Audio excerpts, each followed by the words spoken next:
I think probably. Yeah, that'd be grand. That'd be grand. Excellent. Well, good morning, everyone.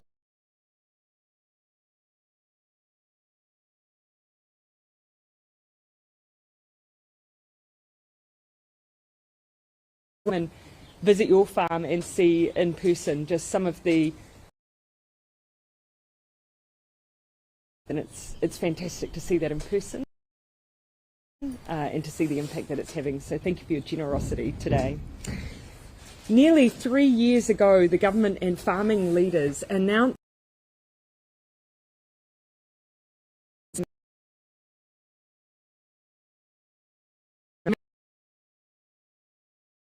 to work together to develop a plan that reduces emissions and prices methane and nitrous oxide at farm level by 2025. Today, that partnership has resulted in a pragmatic set of proposals that will reduce agricultural emissions, meet our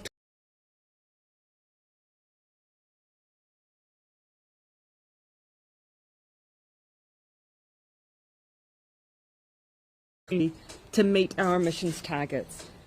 The government has largely included the Hiwaki Canal Partnership proposal to price and reduce emissions, which the government has built on in the consultation document released today. The proposal as it stands means New Zealand's farmers are set to be the first in the world to reduce agricultural emissions, positioning our biggest export market for the competitive advantage that brings in a world increasingly discerning about the provenance of their food. I know once finalised, this will put New Zealand on the best possible footing going forward. The proposal would give New Zealand farmers control over their future, control over the way they make their reductions, the costs and their farming systems. Importantly, all money raised from charges on emissions will be recycled back into the system to fund further research, tools and technology, as well as farmer incentives in order to help reduce emissions. All revenue will go back into those goals. I know Minister O'Connor will speak to the specifics of this a bit more shortly. But for now, let me say this. Here we have a proposal to make our farmers not only the best in the world, but the best for the world. That has the potential to unlock an emerging and significant price premium for climate-friendly agricultural products and boost our export brand. It's a system the sector has come up with, which has largely been backed by the Climate Commission and the government. Let's all be open. This has not been done anywhere yet, and as with any first, it won't be perfect, and we're open that this proposal is not. But the objective to drive as much consensus as possible is important in getting a system set up that lasts a distance, and that importantly over time we can refine together to make sure it achieves our shared goals. I've been on 5 trade missions so far this year, and each and every one has had the issue of climate and food production and food security raised with me. Our recently incredibly high-value New Zealand-UK FTA locked in the most significant climate chapter in our trading history, and there is emerging evidence that the global marketplace pays premiums for carbon-neutral products that can increase profitability of some farms. I saw for myself the incredible interest in Silverfern Farm's net carbon zero beef after we promoted it in the United States. There is such huge opportunity for New Zealand in the world right now if we get this right, and today shows that we are on the right track. And so I will support our primary sector to make this change, just as they have made changes to prepare for the future before. And I will continue to be their biggest advocate in the global marketplace because I genuinely believe that New Zealand farmers are the best for the world. Today I can conclude on this, another landmark day in New Zealand's transition to a low emissions future, on the delivery of a promise to price agricultural emissions from 2025 to say thank you. We now have to work through much more together via a consultation process to make sure that we get all the elements of the scheme right, and how to make clear to each and every farm, including on sequestration and the levy setting process. In particular, I want to make clear that with dry stock, deer, sheep and beef farmers are more greatly affected by this proposal, that the government remains open to providing support, including transitional support. Let's talk about how we can make this system work. There are issues for us to work through to make that happen. But for now, let's look to how far we have come. Let's look to the certainty that has been found through a process of partnership for the benefit of every New Zealander now and for the generations to come, who will thank you for this action. Now I'm going to hand over to Minister Shaw, and then we'll conclude with Minister O'Connor, and then we'll be happy to take your questions. O tēnā koutou katoa. If we're serious about the climate crisis, we must reduce emissions urgently. Our government made a promise to cut agricultural emissions, and today we are taking a step towards that. Half of the greenhouse gases in Aotearoa come from our agricultural industry. And those gases, biogenic methane and nitrous oxide, are incredibly harmful to the atmosphere. They are causing more frequent and more severe floods, droughts and storms than we are used to. Farmers are on the front line of those extreme weather events. By 2025, we will become the first country in the world to introduce a system for pricing and reducing agricultural greenhouse gases. This is a challenge that has eluded and defeated successive governments for decades. Cabinet's preferred option for this can be ready by 2025. The proposal is essentially that put forward by the He Waka Eke Noa Partnership earlier this year, but it does contain some important improvements on that proposal. We've taken on board advice from the Climate Change Commission. We're seeking further feedback on some crucial issues, including how to treat fertiliser emissions. Cabinet considered a range of options, including a system based on managing the total volume of pollution allowed rather than managing the price. While it was not Cabinet's preferred option, a bespoke cap-and-trade system designed specifically for agricultural emissions could put a strong limit on the amount of emissions that we allow on farms. And unfortunately, it would take much more time to implement and is unlikely to be ready for 2025. Every other sector of our economy already pays for their emissions through the emissions trading scheme. The government's proposing a different system for farming, one that recognises that each unique farm has different options and different choices about how to cut pollution. One of the issues with the backstop option of bringing agriculture processes into the ETS is that agribusinesses could just offset their emissions by planting trees instead of making changes to the way that we actually farm to reduce emissions.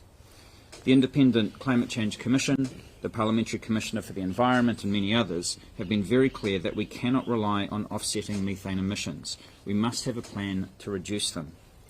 So instead, we've been working on a system that will drive genuine gross emissions reductions on farms. And that's an important point. No other sector's emissions are managed in a way that reflects gross levels. Around the world, countries grappling with the same issues are looking to New Zealand to take a lead. We've been talking the talk for some time, and now it's time to walk the walk. My priority as Climate Change Minister is and always will be effective emissions reductions policies to meet our legislative targets.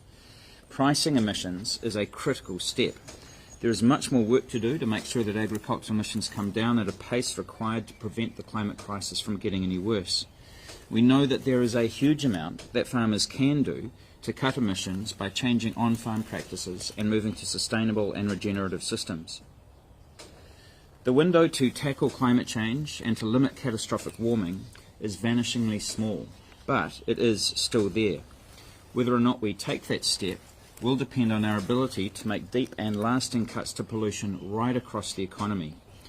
The emissions reduction plan that we published earlier this year and the emissions budgets that it supports have put us on the right track, and is now down to every sector, including agriculture, to play its part and to deliver the low-carbon future that we are all relying on. Nō reira, tēnā koutou, tēnā koutou, tēnā tātou katoa.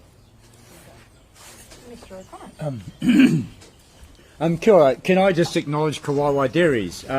It's great to be here, to all the owners and people, to be on a farm that is innovative, that has done a lot to stay ahead of the curve, and they represent what is possible. Can I just say, I'd like to acknowledge sector industry leaders, my boss and Mr. Shaw, for their commitment to a process that has been truly inclusive.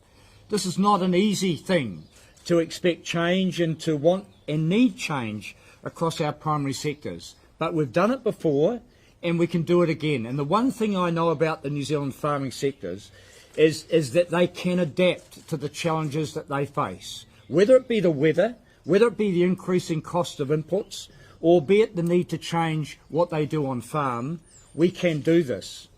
And as I've travelled around the world in my trade portfolio, carbon is the currency that people are talking of, and climate change is the panic and the sense of focus that each and every one of our trading partners is looking at.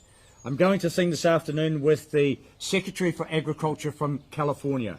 She said to me, what we thought we had 10 years to plan for, we are facing right now in terms of climate change, whether it be in Florida, where we have the storms, or the fires in California. People are really becoming alarmed at what they have to do. We are in a position where we can stay ahead of that, and as farmers and as food producers, show the world how we can reduce our carbon footprint and feed the world in the way that they expect. This is an opportunity for New Zealand. It's an opportunity for our farmers and our food producers. And if we get this right, there's a premium in the marketplace. There's an ongoing demand for our products that will more than cover the adjustments that we need to do on farm. I see this as an exciting opportunity. What we see here today is a wonderful example of what can be done. They're not massive changes. Some solar panels, some electric vehicles, some changing to pasture species. All these things will contribute to a lower carbon footprint from our farming systems. So I'm excited.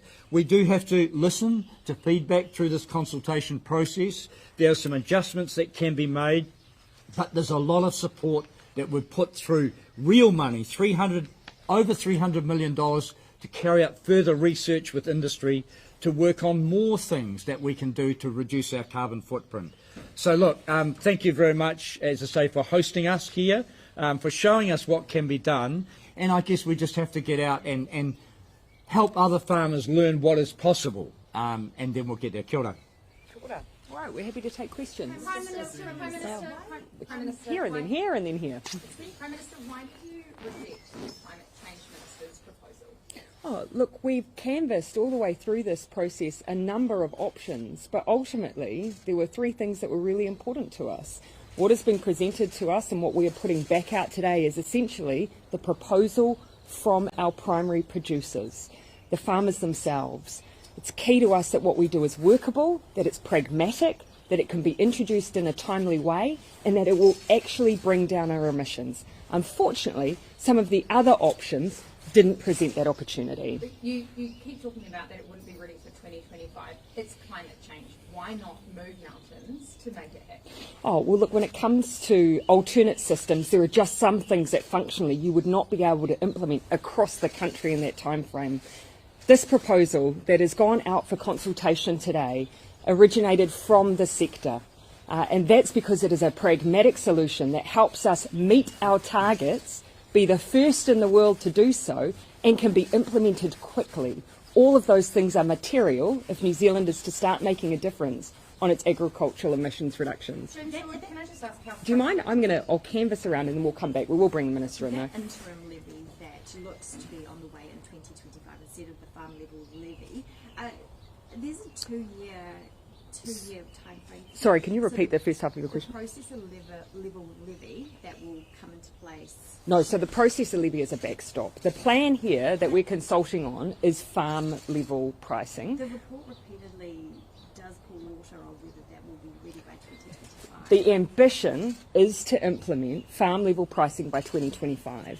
The sector believes it's possible. We are working towards that. We have to have backstop measures, but it's exactly that. Do you have concerns about putting the price per government on emissions? Because in the document it does look quite low if the price is low. What you've seen in the document is modelling across a range of different prices. In this document, though, this is very much a consultation on the way that the system will work. The levy setting comes down the track. But you can see, based on that modelling, we've actually found that we can reach our targets with a lower price even than what the sector believed we could. But our goal here overall is to reduce our emissions. Ultimately, we want to do that by incentivising change, different farming practice that will bring our emissions down overall. Yeah, it's clear that Come you here. have concerns about the impact this will have on sheep and beef farmers. Yep. what are you expecting to happen? Yeah, this consultation document does, and some of the modelling has drawn out that for dry stock in particular, just because of the emissions profile in the levy system, you do see a greater impact there. So we are specifically saying to that part of our primary sector, we want to work together. How can we ensure that we're supporting that part of the sector and reducing any unintended consequences? So that we're specifically asking for feedback in the consultation in that area. So we are looking at potential of transition payments and so on, but we really want to work with the sector on that. And the key to bringing down emissions is going to be setting that price at the right level. Who sets the price on this? Yeah, so this is where we have had a different view from the primary sector. In their initial proposal, the levy setting heavily sat with the sector. We've gone for the much more traditional way that we set levies in government, that ultimately government is informed by the Climate Commission, by advice from the sector, and then sets the levy. But Do you politicians, trust- you're do you also trust- subject to lobbying. I mean, farming companies, they're going to be going to Chris Farquhar, aren't they? Getting him to come and turn the screws on you guys to keep I'm going to prices completely reject that. I'm not even going to give that any justification, that's claim. But do you trust Government sets levies across the board. We set ACC levies, we set car registration levies. It is the job of government. But you never do that without having the advice and the specialist sectors informing us, such as the Climate Commission. So making sure that we have the Climate Commission, and that will be obviously critical for levy setting, and the input of the primary sector, but ultimately it's sitting with government as the final arbiter. What do you make of that? Yeah, What do you make of if I may, I'll just canvass around. But if it's useful on the issue of levy setting, of course, the Climate Commission will play a critical role. We've established the Climate Commission for now and in the future to act independent, based on advice, evidence, and research. And you've seen that all the way through, where we've used the Climate Commission, we've adhered very closely to the advice that they've provided. Yeah. What do you make? What do you make of Andrew Hoggard's comments this morning, which appeared to indicate that he thought federated farmers would not be able to support the proposal? We've got a period of weeks now with the consultation document out there to continue to work alongside sectors to continue to refine these proposals. But I think the most important point to make is that the He Waka Eke Noa Partnership, which was made up of the primary sector, have created the system that we are now consulting on. We have inputted, though, advice from the Climate Commission and made tweaks, but ultimately it forms the backbone of the consultation. All right, I'm going to keep canvassing around. I'm going to come back to some of the questions that came originally to Minister Shaw, and then we'll keep ticking around. I guess, James Shaw, how frustrated are sorry. you? that- The Green Party had raised concerns about government being the decision makers when it comes to levy setting. Can you explain why you wanted that process to be independent from government?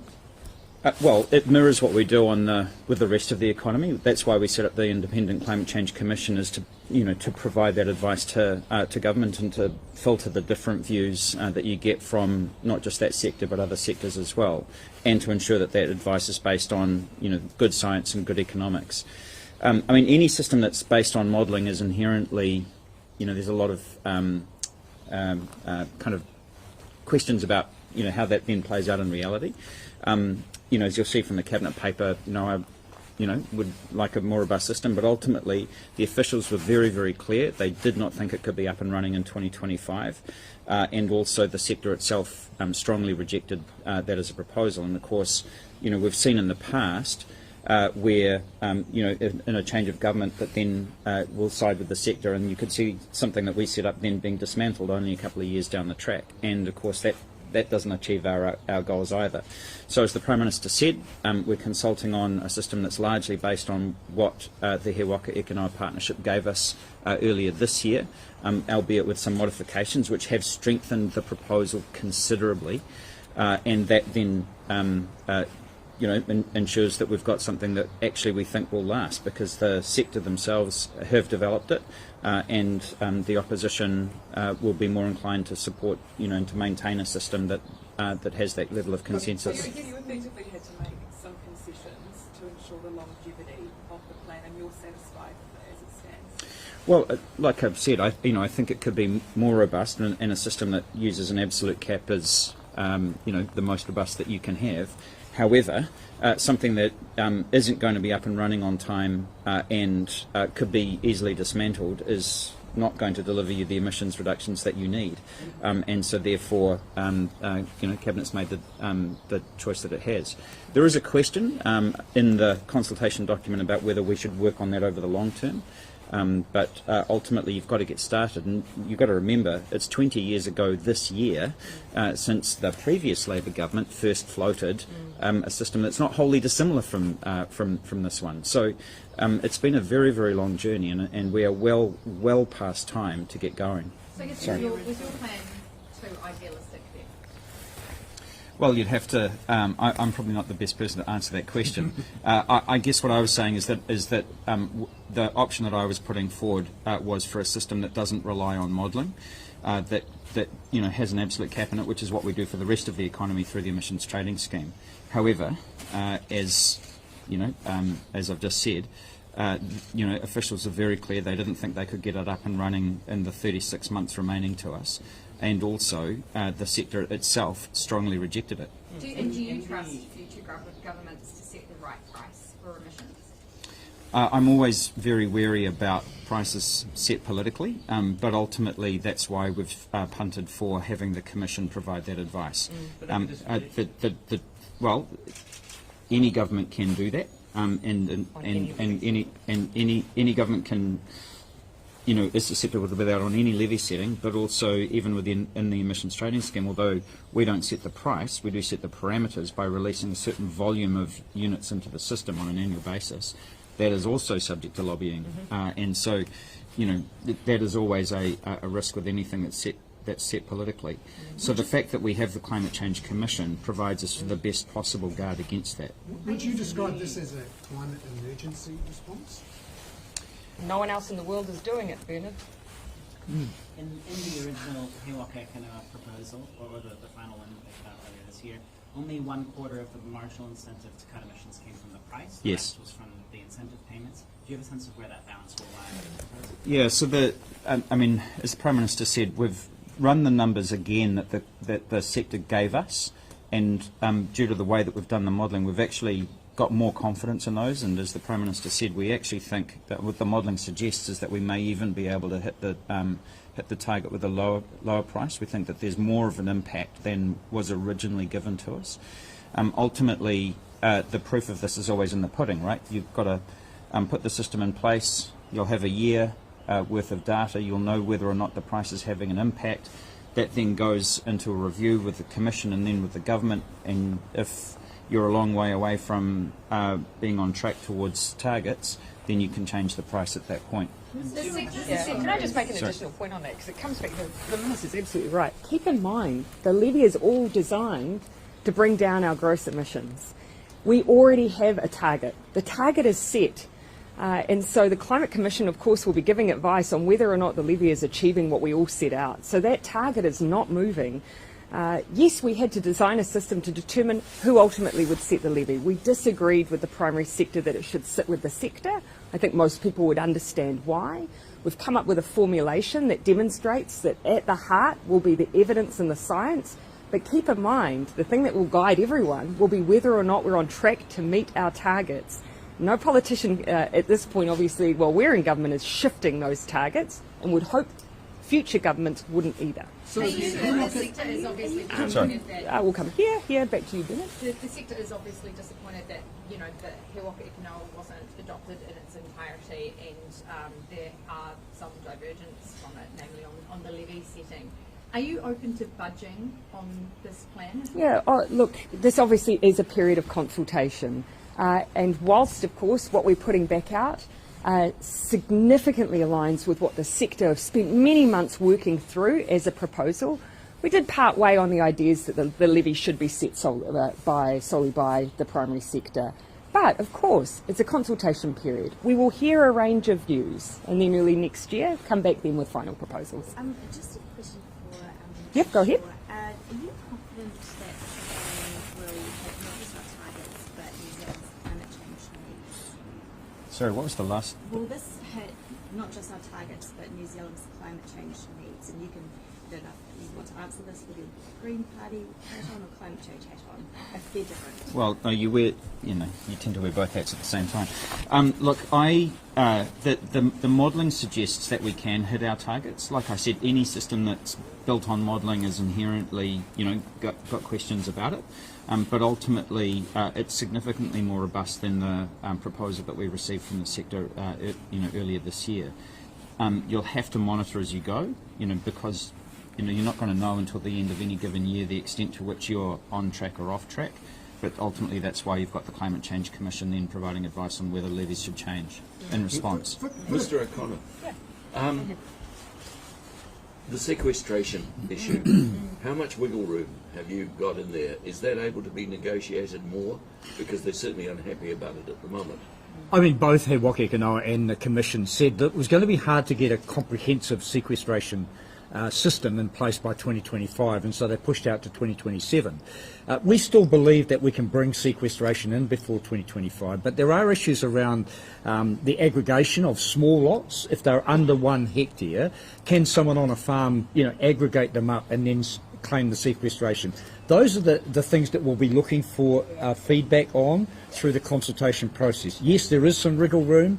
There are things like soil carbon, which are technically quite challenging, and there's a lot of international debate on that. But, we will continue to look at those things. But as was said by both those organisations, having that completed by 2025 may be difficult. So that's why they said by 2027. So we can Are you confident that every farm in the country is going to be able to have a farm environmental plan by 2025? Absolutely. In fact, by the end of this year, they'll have their numbers. And when you see these numbers, and when farmers get these plans in their hands and know what they can adjust to improve things, I know they will do that. Most people running a farm like the challenge, and the challenge will be how to increase their profit and lower their carbon footprint. And I think this is a new exciting time for farming, and the new generation that are coming on see this as an absolute necessity. The question for the Prime Minister... On sequestration, just if I could add, for dry stock in particular, I think one of the issues will be, as the Minister said, the way that you aggregate lots in that way, and this is where I think we really do want to hear from the sector on that, because that is an issue that in our conversations we believe will emerge through the consultation. On the one hand, though, we've actually said in the document we believe that we can calculate sequestration earlier than the partnership believed was possible, but some of the inputs are slightly different. So let's have that discussion. Prime Minister, has the He Waka Eke Noa process failed then, because it looks like the farmers are going to reject it, and has it really just effectively delayed action, and shouldn't you have just gone straight in and done it? I just wouldn't mind querying why you believe they're going to reject it. Well, Andrew Hoggard said this morning that it was likely the farmers would reject it. Look, ultimately what you have before you is based on the principles that came to us from He Waka Eke Noa. And to have reached a point in our history and our climate action where you have the primary sector working with us on how we can most effectively reduce our agricultural emissions, that in itself is significant. Now we have to work through the details, but the proposal that we've put out, the bones of it continues to be the proposal we had from the primary sector, with some variation on who sets levies, how sequestration works, and how we deal with fertiliser. Here I am putting out a plea, particularly for those working in the beef, lamb and deer. We know there are some issues to work through there. That's what this period is all about. So why are beef, lamb and deer having to take the bulk of the load? Why not dairy farmers? It's simply with a system such as this, depending on revenue and your emissions profile. The simple calculation. And so it will not be necessarily evenly felt across all of that sector either. It will very much depend on the nature of the farm and the farm system itself. But this is where we want to work through, where there may be consequences that are unintended, and what we can do to support those parts of the sector. Before you talked about a possible premium coming from this, yes, from New Zealand farmers, is that realistic though? Given yes, so much of what we export, it's happening now. But so much of what we send is milk powder, right? That gets made into. Well, let's look at the beef and lamb sector in particular. Already now we have the likes of silver fern farms reaching a premium in some markets for their sustainably branded products. Beef and Lamb recently did some research that found in 3 major export markets for New Zealand, the majority of consumers in those markets were willing to pay up to a 20% increase in price if they knew that the product was sustainable. There is an opportunity for New Zealand, and that's what this is all about, making sure we do our bit, bring down our emissions, but also gain in the export market. So how sustainable can that be if it's exported and shipped with carbon? Oh, and of course, this is where, we work through all parts of our supply chain. Obviously, what we're dealing with here today is the production and the products themselves. And so just speaking with Yeah. the methane gross emissions, how is that going to be reduced, looking ahead to the short-term target by 2030? Are farmers essentially going to have to cut stock? Or? So you see a combination. The modelling itself demonstrates that through this system we will reach our 2030 targets. And of course, through, for instance, incentivising particular changes in practice, the way that you're dealing with, for instance, everything from effluent to feed to stocking, a range of different behaviour changes that will likely bring about those emission reductions. We want to make sure, though, that we have a system that incentivises that behaviour change. We don't want it just to be about a levy. We want farmers to be incentivised to reduce down their levy as much as possible by having an incentives regime that also creates that change. Look, there will be in some cases some land use change, but there will also, we expect, behaviour change because you're seeing it already. Sorry to skip the Minister, Connor has to go, so if there's any final questions. Well, perhaps, or no, actually we've gone for quite some time, so I might take 2 more. Amelia. Can we just have one more on this and then one for a colleague? If you're lucky. So essentially, Te Waka Kanoa is essentially a compromise from the ETS. However, within this process, I don't think I would describe it as, you can already hear from the Minister's introduction the reasons why the ETS wouldn't bring necessarily down our gross emissions. But then within this, we've had a compromise within the compromise, but it sounds like the sector may not even agree to it. I don't quite follow the question. So within it, ideally the cap and trade is the one that the Climate Change Minister was after.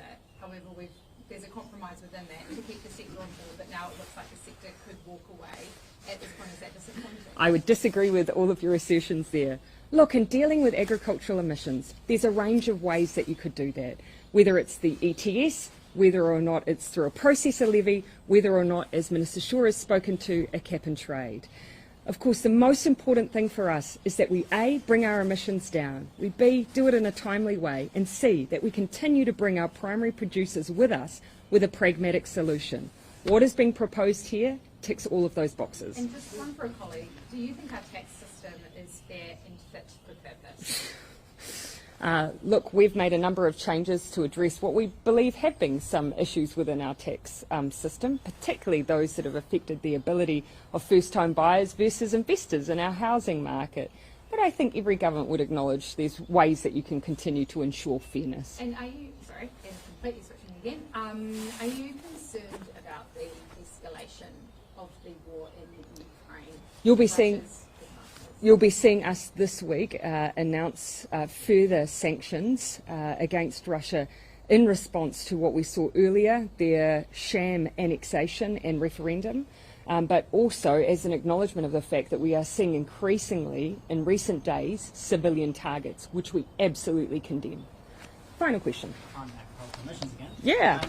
Who sets the level of the incentive payments, and what do you think an appropriate level should be, or an appropriate multiplier, I guess? The modelling seems to suggest there isn't that much of a difference between a 1x and a 10x multiplier in terms of emissions cuts and energy change, so why not go with the lower one? The proposal is that, there's the kind of behind the farm gate component, which is largely based on essentially a computer system that says, well, here's your source of emissions, here are your sinks, and here's how it balances out. That will be guided by essentially a government implementation agency. We haven't decided on whether that's an existing agency or a new agency, but ultimately, as with everything the government does, it will be consulted on, and the ability to make tweaks over time depending on how effective it is. Just so on the land concern that you might have enough of a multiplier that's too high. I mean, using the ETS as your comparator, and the ETS, one ton of carbon sequestered is equal to 1 ton of carbon avoided. It is, but this is one of the reasons why we actually didn't use the ETS, is because you've got three gases where you've got different targets that you're trying to hit in different curvatures, and having one system that treats them all as equal and can only hit one target means that you can end up disguising a lot of activity.